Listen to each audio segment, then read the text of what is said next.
Welcome back to G Brands. I'm Andy Rowe, and I'm joined this week by our usuals, Justin Marshall and Jeremy Poole, and a man that Kiwis love to hate, two-time World Cup winner, Australian Hall of Famer, Phil Kearns. Thanks for coming on the show, mate. Andy, it's a pleasure, and thank you for the compliment about Kiwis hating me.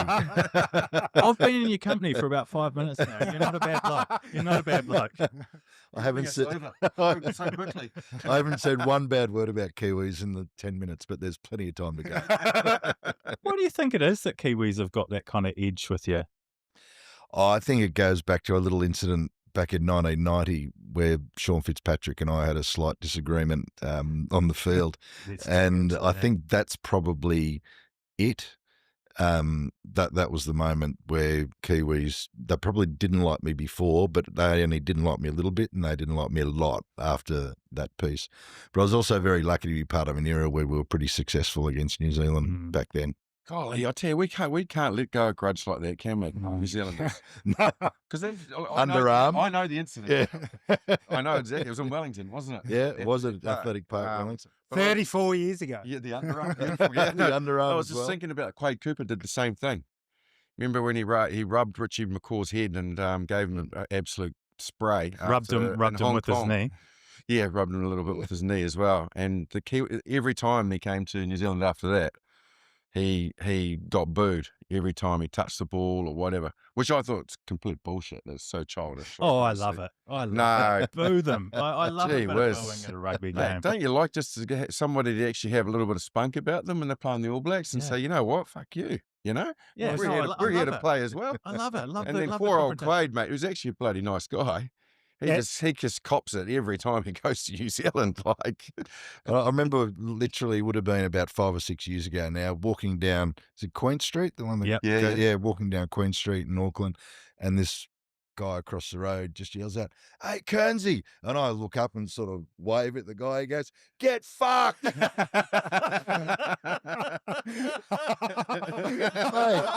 it's 30 years ago, mate. Yeah, exactly. That's Oh, my great. God. That's great.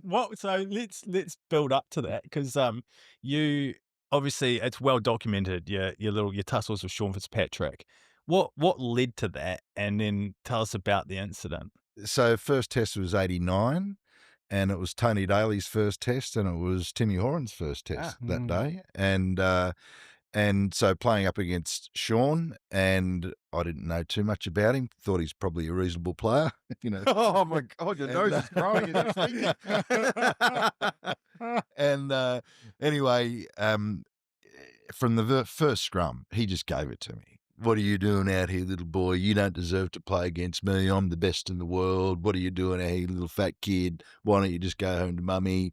And I wanted to go home to mummy. And it was, and New Zealand, we actually did okay. New Zealand won on the day. I remember sitting in the change room afterwards saying to Dale, well, at least we played one test for Australia, and thought that was it. We'll, the youngest guys are going to pay the price, so we'll go. And anyway, we didn't, and then the following year we toured New Zealand, about a 9 or 10 match tour, which is fantastic. I mean, how good is life? How good is that? Yeah, it was brilliant. The old days of So playing where did you provincial go? games. Where did you go in New Zealand? We went to the fish cannery in South Canterbury. That was one of our tours. We went. We played in Otago. We played against Auckland. We played South Canterbury. We went to Greymouth. With the barber, all the the hot Greymouth spots, barber. yeah. So cold it'll cut your hair. We went all around the place. Surely they sent you in Invercargill. It was. No, thank God. No. Here you go, mate. Oh, now you've got mate. more fans than Invercargill now. Just talk like that. If there's two words that strike fear into any rugby player's heart, it's Inver and Cargill. No, so it was so cool. brilliant. I love that you got to, back in the Tour, day, yeah. you'd actually tour and get Oh, yeah, a it was- grassroots view of New Zealand rugby. Yeah, it was brilliant. Timaru, it was fantastic, and you get some free kit, and new boots, and you get a nice blazer and some strides. You get 4X was supplied because they were our sponsor for the whole tour around. and you got $32 a day tour allowance. What more do you need in life? That is No outgoings. You're in heaven. It's beautiful, and you're touring around New Zealand, having a great time, beers with the boys. It's unreal. Yeah, so it was a great tour. Anyway, we played 3 tests. We got smacked in the first one in Christchurch, and we were called the woeful Wallabies. The second test was in Auckland, and we actually did all right. We got, I think, within about 10 or 12 points in the second test. And then the third test came along, and through the whole time, Sean was just giving it to me. You know, I did not say one word to him, not one word. You just took it. And just copped it. And then at that moment where I scored that try when I chipped over the top. Pirouetted, couple of steps. Ran 40. Yeah. And and that's when I gave him a gobful and gave my opinion of what I thought. And anyway, it was quite funny at the time because I went to put one finger up and I realised my mum and dad were in the crowd and they're pretty straight. And I thought, if I put one finger up, mum's going to be really angry. So I put 2 fingers up. And that's why it was actually 2 fingers rather than one. And said a few words to him. And the press asked me afterwards, what did you say? And I lied, and I said I asked him to a barbecue and whether he wanted 1 sausage or 2. And that sort of went down in history, but it wasn't actually exactly what I said. Look, obviously New Zealand hates you, but let's go back a little bit. Playing for Randwick, one of the great rugby clubs of Australia and Sydney, the Galloping Greens, you actually leapfrogged Eddie Jones, because Tom Lawton was the existing hooker at the time, sensationally dropped, so to speak, in the press, or what type of press we had back then. And you also jumped Eddie Jones. Like, how was that? Well, sort of jumped, because what happened, there were 3 hookers, a guy called Peter Palmer, father of Dan Palmer. Oh, yep. And Eddie and myself, we'd played games for New South Wales, and I'd played for New South Wales again out of second grade at Randwick. And so we were sort of vying for the New South Wales spot, and Tommy was sort of entrenched as the Queensland hooker in the Wallabies. And we played the British Lions at North Sydney Oval here. Yeah, in 89. In 89. Yeah. It was an absolutely packed North Sydney Oval. It was a fantastic game. Rob Andrew kicked a penalty goal with 1 minute to go to win the match for the Lions. And he had a habit of doing that, bloody Rob Andrew. And then so the Wallabies played the test series. Tommy played all those tests. And when they lost the series, Bob Dwyer decided he needed some change. And that's when Timmy Horan and myself and Dales came in after that. And I toured with Tommy a few times to France at the end of that year. And, great bloke. Tommy's terrific guy. And Eddie was a bit upset afterwards, but quite rightly, I guess. But I went back to second grade. After I played the test, I went back to second grade and played the rest of the season out second grade. Wow. Really? Yeah, and Eddie kept playing. Mick Murray and Ewan McKenzie were the 2 other props at Randwick. I was doing my research for this, and I saw that you were playing second grade for Randwick before you made your debut for the Wallabies. I was going to ask you about that, because surely not. Yeah. That's true. Yeah, and in '88, the All Blacks played Randwick at Coogee Oval. That was some sort of game too, wasn't it? A hell of a game, and the All Blacks just won. I can't remember the score, but it was like 3 or 4 points in it. Yeah. And the Randwick front row was Mick Murray, who toured with the Wallabies in '86 to New Zealand, Ewan McKenzie and Eddie Jones, and they put it together pretty well. And that was a great game. I think the All Blacks vowed they'd never play a club team. No way. But we had a fair side. I mean, Campo was in it, Lloyd Walker, one of the I think Gary and Glenn might have still been playing then. Brad Burke was halfback, who was also a Wallaby. Poito was on one flank. Michael Checker played number 8. Yeah. In that game, it was a very good angry team, man. Honestly, mate, the stories with Checker, mate. Yeah, Timmy Carver was one of the locks, and Tim went on 2 Wallaby tours, I think. So it was a good side, and so on that game, I was on the bench, and Eddie played in that game in '88. And I was pretty glad I didn't get on. I would have had my head completely shoved up my ass. So Eddie played, and then so I went back to second grade in '89 after I'd played that test match. And then the following year, 1990, I made first grade at Randwick in the regular side. And to Eddie's credit, he and Bob Dwyer told me this story, that going back just a couple of years after Eddie's book came out, Eddie rang Bob and said, and they're having a chat, and Eddie said to Bob, "Mate, I know it's been a while, but you made the right call." Oh, right. And Wow. so Eddie was quite gracious. Finally got about over it. that. Oh my God. Mate, we had everyone commenting about Joseph Suaalii starting a test from NRL, yet we picked someone from second from second grade to grade. play. Yeah. Like moving into that actually, Kearnsy, because you played in the 91 World Cup and the 99 World Cup, right? Like amateur professionalism. Like, love double World Cup winner, man. Like, would love to hear some comparisons and some stories around sort of jumping. Now that we've gotten over New Zealand hate you, like now we can go to where the Wallabies love you. So we kept our jobs. We didn't get dropped after the '89 test, and actually after that series, that's after we lost that test in Auckland, the '89 test. We toured France at the end of that year, and Bob Dwyer made some wholesale changes. So, Marty Roebuck came into the side. Jason Little came into the team. Wasn't long after that. I think Ealesy made his debut in '91. I think perhaps. Yeah, I think it was 91. So there's a real Dave Wilson came along around about that time Bomber. as well. Yeah. The Bomber came in. So it was a big change up. Or anyway, it was a change. Bob made some big changes around the place, and which was really good. And then we had a pretty successful, obviously 91 was good, and then we had sort of 2 or 3 years which were fantastic through to 95 where we didn't perform at the World Cup there. We'd become arrogant and believed our own bullshit, and then turn it around when Rod McQueen came in. I struggled a bit with professionalism because I like the beer. Well, you're in good company. Yeah. and it was a completely different attitude. The training didn't perturb me, and because I always trained hard. Like I'd train morning, and then I'd go to work, and then you'd train in the afternoon, and then you go to rugby training, and so I was always. It wasn't the work so much. It was having your whole day controlled. Whereas I didn't need that. I was still able to do the training regardless. You'd gone from like doing something that you loved, and Marshall, you could probably empathise with this a little bit. It's a hobby, right? Or it's a game. It's a game in every sense of the word. Yeah. And all of a sudden, it's becoming your job. Yeah. And you have to do it rather than you wanting to do it because you love it. Yeah. That's absolutely spot on.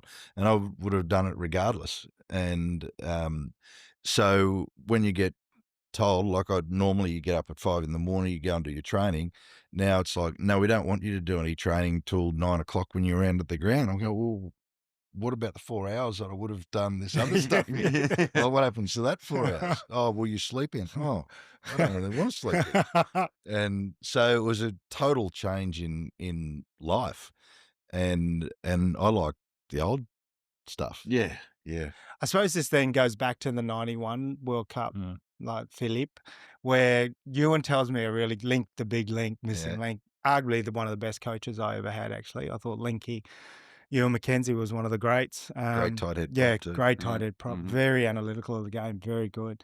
He was telling me a story like how the reserves, like they would pull all their tickets together, and the reserves on like the day of the game would be out the front selling tickets to the crowd and like signed jerseys, signed posters, and that was their beer money, like for that weekend. The 91 World Cup. We'd actually in Grafton Street in Dublin, we had these little booklets made up. It was just a series of pen picks, and the guys would sign them, and we'd sell them at £2 a pop in Grafton Street. We'd put on our tracksuits, the gold tracksuit, and we'd sell it. And we were mobbed by Irish who were buying these things for £2. We made thousands of quid from them. We all went home on that tour, and I think we all made £6,000 out of that. We thought this is the greatest day in history. Flogging tickets, flogging programs, flogging whatever we could to make a quid. Yeah, we were doing that. That's a lot of books. Didn't go to doing that the extreme. numbers. But we had a ticket committee. Yeah. Yeah, and that was basically you had to basically have your mum and dad there, or your direct family, Otherwise, you need to put your tickets in the pool, because then they scalped them all off, and that got distributed to all the players. The scalped money. Yeah. And so it was beer money. Norm Hewitt was our guy. Yeah. Yeah. And may he rest in peace, Norm, top man. Could sell a ticket. Yeah, could sell a ticket, and with he would basically intimidate people. You couldn't really banter it, bargain he him passed down. away. Yeah, he did. Yeah. Oh, wow. Okay, he was a good very fella. sad. Yeah, he was. Yeah. It was a good guy. And yeah, he was our guy. You could go into Norm's room and there would just be cash all over his bed. Yeah. And he'd be thoughtful. Yeah. But you weren't getting paid, and the money they gave you per day was, geez, you had a couple of beers and a freaking steak and it was gone. I remember at the 91 World, you would have been coached by Grizz. Yeah. Yeah. So Grizz Weiler, we the tight four, because we didn't have a tight five, we had Elsie. So it was tight four. So it's tight 4 plus 1. Like, Eels would catch, pass, and run, and that just, you don't make the tight 5 if you could do those skills. Too much skill. So we'd the tight 4. So Daly, Kearns, McKenzie, and McCall. When we were in Dublin, every night we'd go to Bad Bob's, which was a country and western bar in Dublin, and we'd find our way there. And sometimes you'd have 1 pint, sometimes you might have a couple more than one. You never have 1 pint. But You're not the Guinness in Dublin. You're on never the- having on 1 pint. On the eve of the semi-final against New Zealand, we went to Bad Bob's and we rock in and we're just having 1 pint. And we hadn't been there long. We just got the pint in hand and the door opens up and Grizz Wiley walks in. Oh, brilliant. And he's seen us with pints in our hands. The night He's before gone like the next day, he must have been going, what the fuck are this? He's probably gone back to the hotel and gone, they're on the piss. Like, not this game. We got it one, they're on the piss. Anyway, we had 1 pint and we just left, and anyway, the rest is history. We won the game the next day. Yeah. That semi-final was iconic, also because of Campo's try. But It's past. to play in that game and to have that win, It was probably the best performance we'd put on. If I say the top 5 performances of Wallabies in that era, that'd be, or through my career, that'd be sort of top 5 for sure. Campo did hog it. He scored that try and hogged it. I would have scored if he'd actually passed it. But it was amazing. And actually, interesting, after that game, we're in the after-match function, because I had an after-match function after every game, didn't So I? good. And so going there, I was having a beer with Gary Whitten, who was the All Black skipper, and having a chat.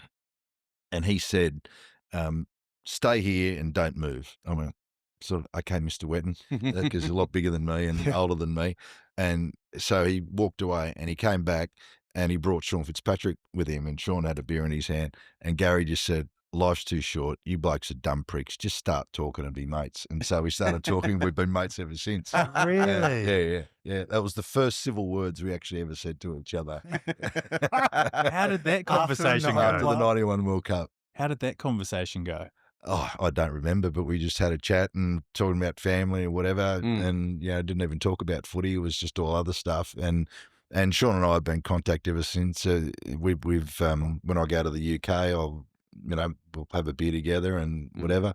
And we actually did a television commercial in New Zealand, which you can look up on YouTube. And it was a joint venture between Foodstuffs over there, and which is sort of like a Woolworths sort of thing, isn't it? And St George Bank. And the television commercial was just Sean and I walking through the streets of Auckland together, and people are looking at us sort of going, what are those two guys doing together? Why are they, like, don't they hate each other's guts? And anyway, the end of the ad, the voiceover guy comes on and he says, Australia and New Zealand's finest are now playing on the same team. And the camera pans back and Sean and I are holding hands walking up the streets. and it was fantastic because it was never shown in Australia. You guys, after beating the All Blacks in that semi, you went on to face England. What do you remember of the final? To be honest, not a huge amount. It was the whole thing was a blur. It was at such a pace. England decided to turn on a game which they've never played before. Like normally the most boring team in the world, they decided to run, and they're actually not bad at it. At the end, it was probably their undoing, but we played pretty well also. Probably one of the moments I remember best is when we scored that try, and it was a line-out throw to 5. Willie O, if you remember Willie Off-End-Go, he was standing at 5 in the line-out, and we'd practiced the throw at training a bit, and in those days, no lifting. And so Timmy Horan made a break down the right-hand side of the field. The ball went into touch about a metre out from the line, and Rod McCall was calling the line-outs. He'd never called to 5 in the whole tournament or ever before. And here we are in the World Cup final, 1 metre out from England's line, and he decides to call 5. So whatever the line-out call was, anyway, it was to Willie O, threw it there, and luckily it hit the money. And Willie O, we peeled around the back and scored the try. And Ewan McKenzie and Tony Daly went over together over the line. And I knew there'd be a bit of a fracas over who scored the try. So I looked at Derek Bevan, the ref, and I said, "Who scored the try?" And he goes, "I don't know." I said, "Who scored the try?" And he goes, "Just give them 2 points each." And that was it. So Dales actually was named the try scorer, but that was Derek Bevan's official. He couldn't tell the line together. Neither of them wanted to let go of the pill. Yeah, Dale still won't let it go. No. Yeah, I was caught up with him at a few lunches. Yeah. Ewan, just give me the try, mate. That's all I want. Just give me the try. Obviously, that 91, like winning that World Cup, rugby escalated. And then 92, man, what a great year for you as being, I think, the 64th Australian player to become captain for the Wallabies. Away win too over in South Africa, which I think we was won history away. making as well. The 92 tour was amazing. You were on that with the All Blacks, weren't you? When we went to South Africa for the first time? No. And it was amazing and scary at the same time. New Zealand played, because Louis Late, who was the president or chairman of South African Rugby, had said multiple times in the press that South Africa could play New Zealand in the morning and the Wallabies in the afternoon and flog us both. And so it was a fairly bold call. Yeah, and I love so that. we went to watch the Test match of New Zealand playing the Springboks, and New Zealand touched them up, and so they were a bit wounded. But during the ANC had done a deal where with the rugby unions that the South African anthem at the time, Destem, wouldn't be played because it was very much seen as a white anthem. So they weren't going to play that. Anyway, Louis Late owned the ground. So he owned Ellis Park at the time. And so he just played Destem. And probably 40% of the crowd stood up giving this one, the Hitler salute. Yeah. And we're like, oh my God, this is sort of pretty interesting. Did you have, like, obviously everyone knows about apartheid in your team at this point, but did you have any idea that it was going to be that in your face? No, we were told it wasn't going to happen. And so when it did happen, it was sort of, and we had 10 security guys around us. The All Blacks had 12 security guys. I actually said to one of them, I said, how come you guys getting to look after us? And he said, we're the 22 best killers in South Africa. And he didn't smile when he said it. He just said it. And that's scary. So anyway, as soon as the game finished, our security guys just grabbed us and said, we're going. And we got straight into the bus and back to our hotel in Pretoria. And our test match was the following week in Cape Town. And so we headed off to Cape Town the next day, and we're in the hotel, and they said, pack your bags, we could be going home. And so the ANC were obviously a bit upset with Destem being played, and there was a whole bunch of negotiations took place the next day. And by about Wednesday, it had settled down, and the ANC had given us permission to play our test match in Cape Town a few days later. All right. Yeah. Wow. So it was pretty intense. Wow. Yeah. It was really intense. So, that was 92 out of the way. And 93. Captaincy. Yeah, captaincy. I How did you wasn't handle captain that till as after that? Oh, it was Yeah, after Noddy, that game. Okay. Noddy was skipper on that tour, and Nick Farr-Jones came back and played that tour. He'd retired after 91, but Bob brought him back to play in 92, and he was brilliant.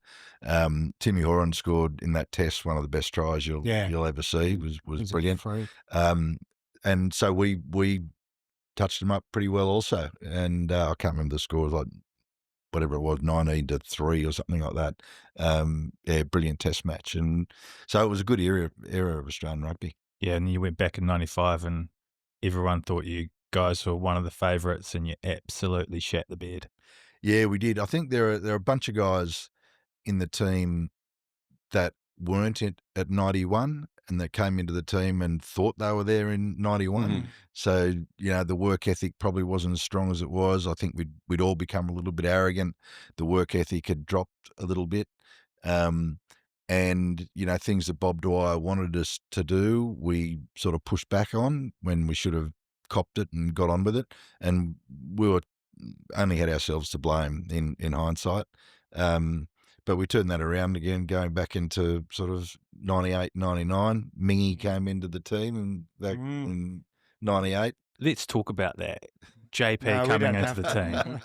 team. What was your first impression Be of kind. Jeremy Poole when he came into the Wallabies squad? He's Be pretty. honest.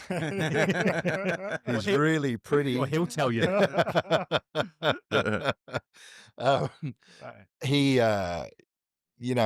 it's like, you might walk into a room and you see an actress there and think she's really pretty, and then Not a much substance. supermodel walks in, and then JP was the supermodel. Oh, you're too kind. How about that? I turned 21 that year, and I was actually eligible for the 21s. I was preparing to play the 21s, and I was in a room with guys that I had posters on my wall, like literally the year before. So obviously been incredibly surreal for me, but also being a part of a squad, like leading in that, because that 98, 99, you talk about some of the top 5 performances. Yeah, there's a couple of Like that 98 win in Christcrutch. Yeah, that was Arguably one of the greatest wins for yeah, I was Wallabies there. of all time. Yeah. Like that was a cracker of a game. And just that was, I suppose, the start of that momentum going into that 99 sort of really good win where we won that World Cup. Tommy Bowman's try. You were playing I that was game, playing, weren't you? yeah. And they had that weird move with the backs lined up behind That's each right. other. Yeah, That was sort of revolutionary. That Was. was. Yeah, it was. They didn't even know what they were doing. They just took off running. Yeah, they literally did. That was a great test match. It really was great. Well, for us, not so much. Yeah, Marsha, did you get a sense that things had changed from the All Blacks perspective with the Wallabies? Because you guys dominated 96, 97. Yeah. We had a 98. real change. We had look. These guys had started their rebuild probably from 91, and 95 was a lesson, like Kearns said. So they were a long way into that rebuild. Whereas that All Black team from 95, which went to the Rugby World Cup, Peaking. was peaking then, and then 96, 97, all those guys were still around. But 98, all of them, basically nearly half of them retired, and we're talking. Legends like Zinni, like Fitzy, Frank Bunce, Walter Little, all those guys all of a sudden just weren't there. Michael Jones was gone. We lost a real big part of what was a strength of the All Blacks through that period. So, but you only gained Jonah Lomu and we gained. So what we're saying is Christian the Wallabies. Christian Cullen, Josh Confield. No, only lost and then gained arguably the greatest players, Tana Umaga. But things had shifted for you guys. Things had the Wallabies had. Well, 98 was Rod McQueen, right? Like so, end of 97, he took over, went to Argentina. We got smacked in Argentina. Came back, and that's when he started Camp Wallaby. The improvement in athleticism of players in a very short space of time from, so we only went professional in 96, but you look at the athleticism of players from sort of 98, 99 onwards was a new level. Like he's far more athletic than I was. And I'd say mostly the props were. It doesn't mean they're better scrummages, but no one ever expected a prop to throw a pass. Never. Ever. And now you see what they're doing these days and throwing these things out the back, and it's like, what's that all about, mate? Just put your head in there. That's what you were supposed to do. You know, just let the backs do their thing and put your head in there. Oh, Mate, okay. and backs were bigger than forwards. Like, you know, you're getting guys like Daniel Herbert at 13 who was Jonah. like Jonah, yeah. Like, But you know, even Rossi. Steve Larkham was 6'2", 6'3", probably, 6'3", and 88 super kilos. quick. And I'd never seen a bloke that could run at that pace and throw a pass and hit it on the money 30 metres. Like that's what. And so new skill sets came along. Guys just pushing the boundaries, and you know, it was very clear to me when I was sort of age 32 or 33 whenever I retired that my body's not going to cope with that game, and I'll be a dinosaur. And so it was time to go. Going into that 99 World Cup, obviously the All Blacks were one of the favourite teams, and along with you guys in the Springboks, that semi-final that Marshall was on the bench for, where were you for that? So in 99 semi-final, Yeah, we no. played South Africa in the semi. I was at home. I'd come home. I'd injured my foot and did a Les Franks thing. And my second son was maybe 8 weeks old. And I thought, do I stay on tour on the piss or go home and help my wife with 2 children under 18 months? Did I make the right choice? I'm not sure. So I went home and yeah. So I was well and truly entrenched back at home. Did you get a medal? Did you get, Yeah. Would to go on the ticker tape Yeah, parade. the ticker tape parade Ticker and tape all that sort of parade. stuff. That was a great 22 days. Yeah, so how does that work with the ticker tape parade for World Cup winners? You meet at a certain spot after a night on the piss. You probably haven't been to sleep for very long at all, and you got to get on a bus. Is that like? Talk us through how that works for my sake and Marshy's. Well, Oh my God. the first one was, JP can talk about the second one, but the first one was very different because it was the first one. And Nick Farr-Jones was our skipper in 91. The Premier of New South Wales was a guy called Nick Greiner. And Farr-Jones had got wind of this ticker tape parade. And Nick got on the phone to Nick Greiner and said, Premier, don't do this. We're all going to look like idiots. No one's going to turn up. This is insane. And Nick Greiner's gone, don't worry, Nick. No, it's already booked. It's done. We're going to do this ticker tape parade.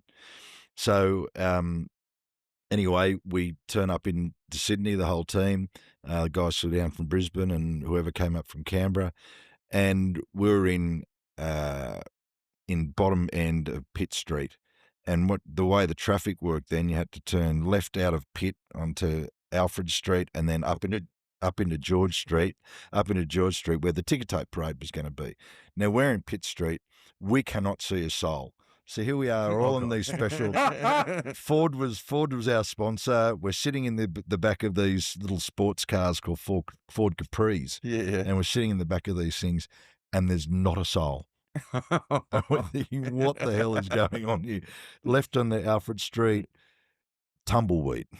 And then left into George Street, and then it just erupted. It was insane. There were people hanging out of windows. There was literally ticker tape coming from, and for probably a kilometre up George Street to the town hall, it was just lined, people 10 deep. People just going nuts. It was insane. And in those days, you could open office windows. You know, you can't open them these days. They're all air conditioned, and people just hanging out windows. It was incredible sights, and we couldn't believe it. But in 99, we went to multiple cities. Yeah, we did. But the Sydney one, though, I think they recorded something like 1 million people. A million people come out to see you in Sydney. Yeah. Well, that's what was reported. So I just remember the shouting and the screaming for so long in the back of these cars, driving down, everyone just going nuts. But we did a couple around. I think we did Melbourne. Canberra. I jumped on it. Yeah, I jumped on every one of them. Of course you did. Because they needed a representative. 2 blokes were having kids, mate. Like, I do remember though, 19. Do you remember the signing session when we? Oh, the signing session. The signing session. So John O'Neill, the CEO at the time when we won it, we then went to this. We're going to this dinner, but we had like 4 hours to kill. So they said, "Rightio, boys, we've got heaps of stuff to sign." and then John O'Neill opened the bar up too, Mhm. and I think he was getting getting a bit tipsy too, because then he came out and said, "Rightio, $30,000 bonus for each of you as well for winning the World Cup." And we erupted. Yeah. Actually, though, you actually got that. Yeah, we Yeah. erupted. Like blokes. I don't know how the signing ended up after about 4 hours, but remember It turned into a Griggs- court session. Yeah, Like, it Griggs. was ridiculous. we remember painting Griggs' head gold, Yeah. like a We got a cheetah. texter. We Yeah. coloured it in with a texter. Yeah, with a cheetah. It was quite. And then we had a dinner to go to with 2,000 people, I think.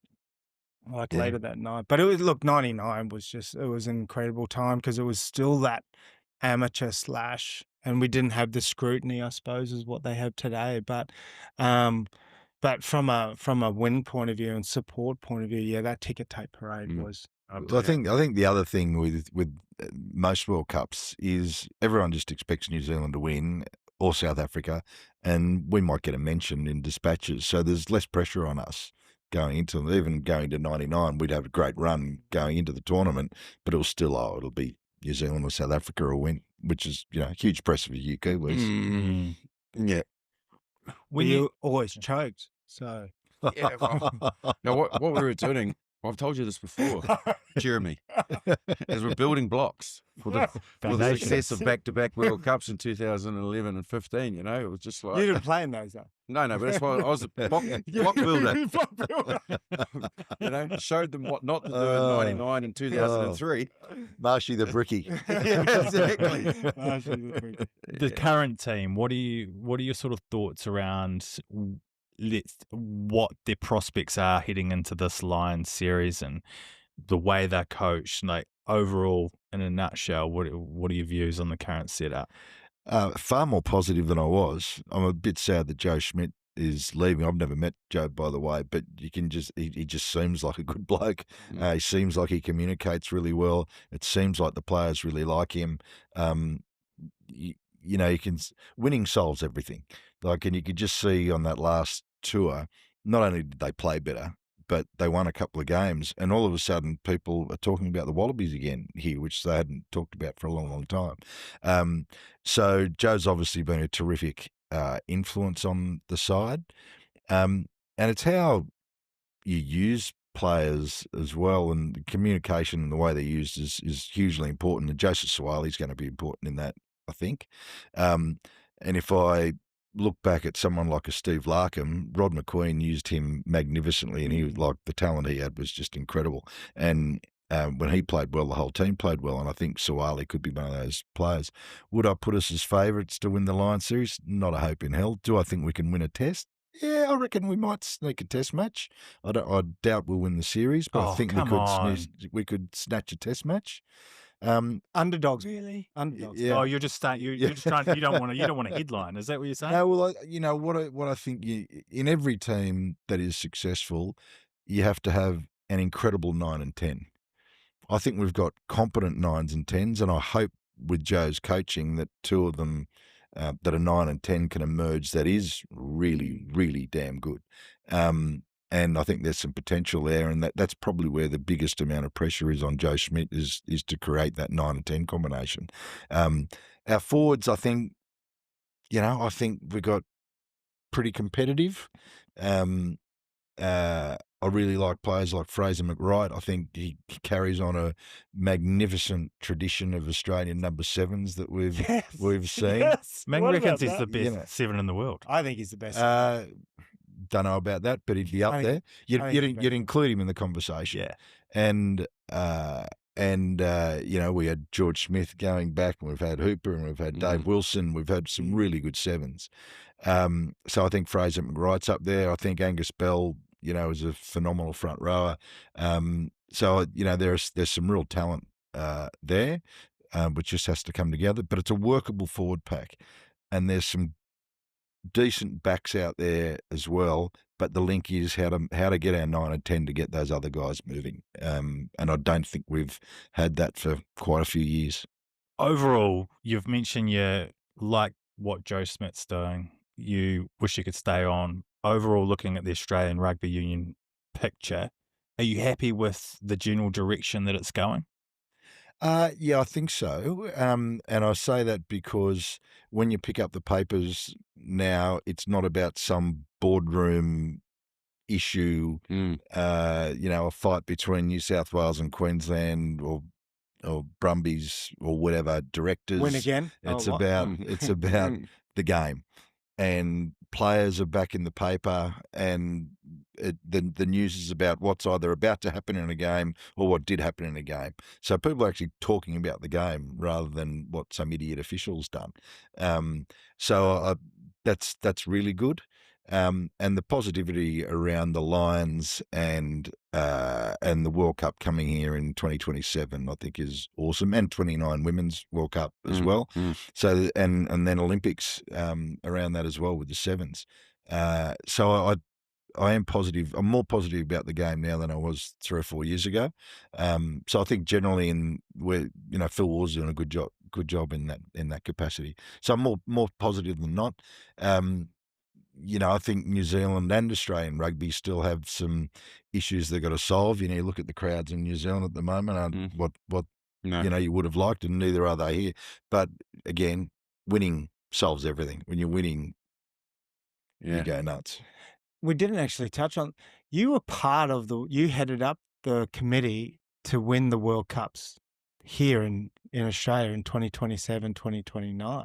Yeah. So it was your brown paper bag that so you were in control of the brown paper. What sort of no, in all seriousness, no, that didn't happen. But what crazy process? Like what? No, I was sort of hoping it was going to be a crazy process because I was going to go for the job as CEO again, and then Hamish, because I lost out the first time to Raylene, if you remember. Yeah. And then the second time, and Hamish McLennan, the chair at the time, he said, "Let's have a beer." I thought, okay, this can either be really good news or really bad news. And he said, "Mate, I've got a better job for you than CEO." I'm thinking, want to be pretty good. And he said, "I want you to lead the World Cup campaign to get the World Cup here in 27. Awesome. Yeah. And I thought, okay, I'm listening. I'm listening. And I said, "What's that entail?" And he said, "Well, what we've got to do is we've got to win votes from World Rugby directors all around the world. And so we're going to have to travel and and go and see these guys and, entertain and schmooze and whatever and get their votes and tell them how good Australia is." I've just found my next job. Yeah. I can do that. And I said, "So who am I reporting into?" He said, "Well, I'm putting a board together, an advisory board together." I said, "Who's on that?" He said, "John Howard, Sir Peter Cosgrove, Sir Rod Eddington, Elizabeth Gaines, who headed up Fortescue Metals at the time, Olivia Worth, who was one of the two ICs at Qantas,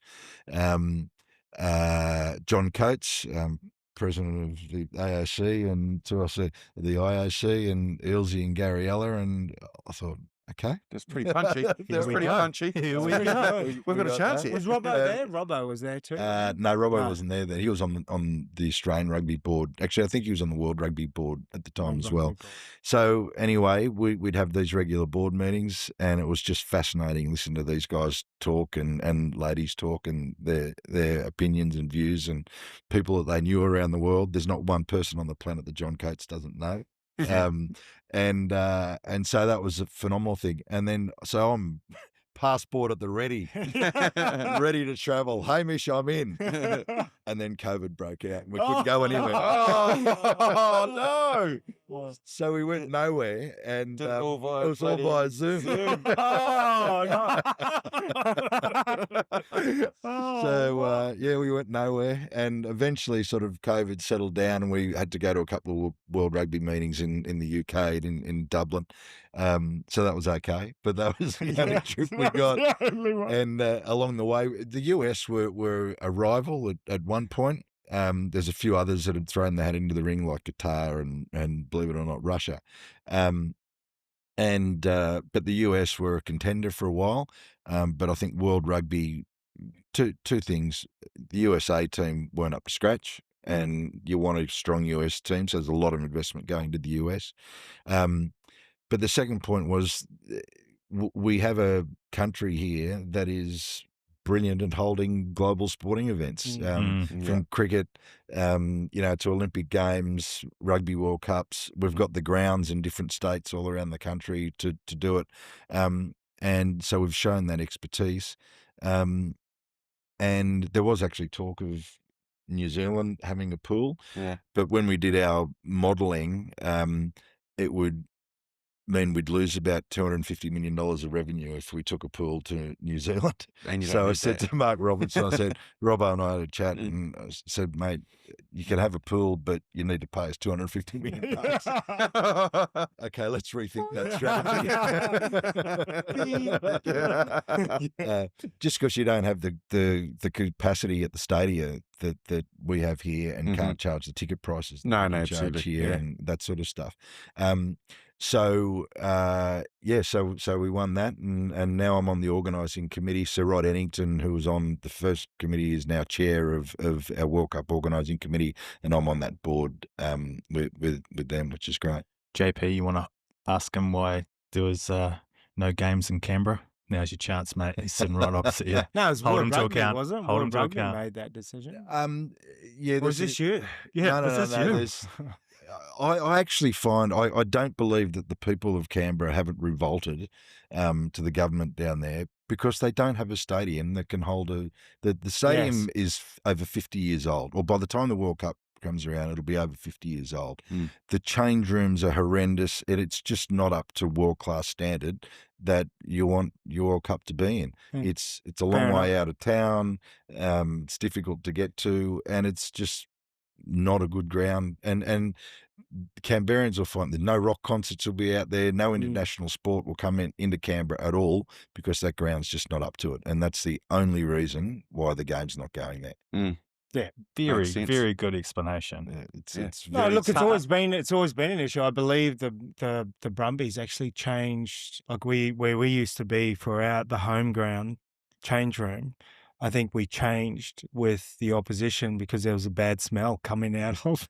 Like, and they've now put the away team with the bad smell. So a new stadium in Canberra would rejuvenate that town. It would just be magnificent for the city to I have think a so brand too. new stadium in there. Well, thank you so much for coming on the show. Yes, I don't think yes. Kiwis will hate you so much now that they've got to know you a little bit Kiwis more. don't hate Kearns. You don't know where that comes from. Well, they kind of hate him a little bit like Aussies probably hate you, Marshy. A little Oh, bit. true, actually, yeah. Well, they don't really hate. It's the hate's not. Oh, the right hate's a word. strong word, isn't it? Yeah, it's more. It's a. Oh, I remember that bloke. He used to bloody annoy me the way he played, type thing. You know. Same. No, you're nowhere near as annoying as Aaron Smith. Like, you're annoying, but Thanks, mate. nowhere near as Cheers. annoying as him. Byron Keller. Oh God! You've just player. taken to a next level. That's a whole new pod. That could be another What 2 a hours. player. Thank you very much, lads, for also coming on the show. Yeah, cool. Thank you very much for watching or listening. Don't forget to hit the subscribe button, and we will be back again next week.